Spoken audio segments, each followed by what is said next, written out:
Assalomu alaykum kanalimiz obunachilari. Bugun men sizlar bilan mana programmist kanaliga xush kelibsizlar. Xo'p, bugun men sizlarga mana shu Instagram nastroykalarini to'liq tushuntirib berib o'taman ekan.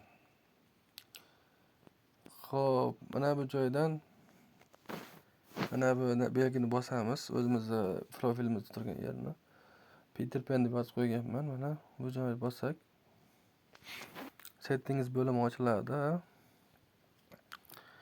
Account center degani, ya'ni akkauntlar markazi degan o'zbekchada, shuni bosamiz.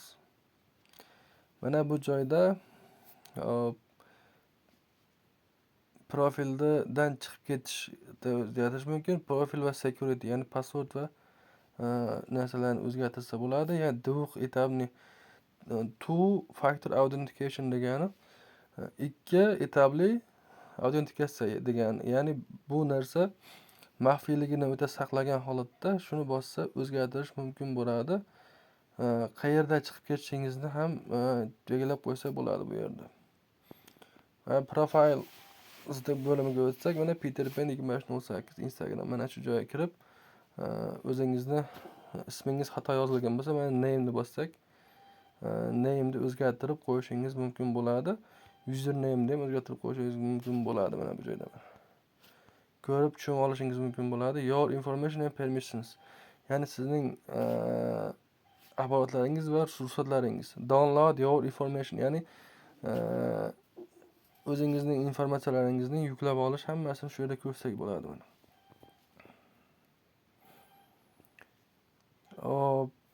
Agar pasportingizni o'zgartirmoqchi bo'lsangiz, shu yerga kirasiz va change passport bosasiz. Mana shuni o'zingiz bosasiz. Current passport deyapti. Eski saqlangan pasportingiz, bu yerda yangi pasport va retype new passport, ya'ni yangi pasportni yozasiz. Buning uchun agar mabodo eski pasportni unutgan bo'lsangiz, forget your passportni bosib, o'zingizning eski pasportingizni tiklab olishingiz mumkin bo'ladi. Xo'p, bu tushunarli sizlarga.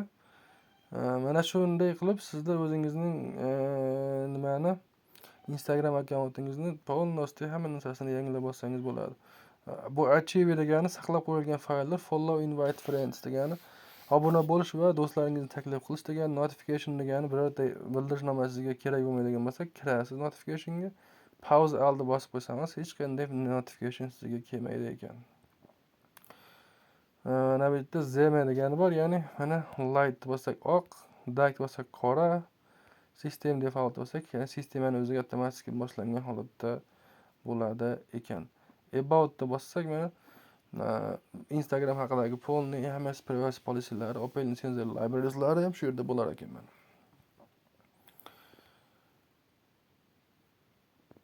Sizlarga shu Instagramda nastroykalarini to'liq tushuntirib qo'ymoqchi edim.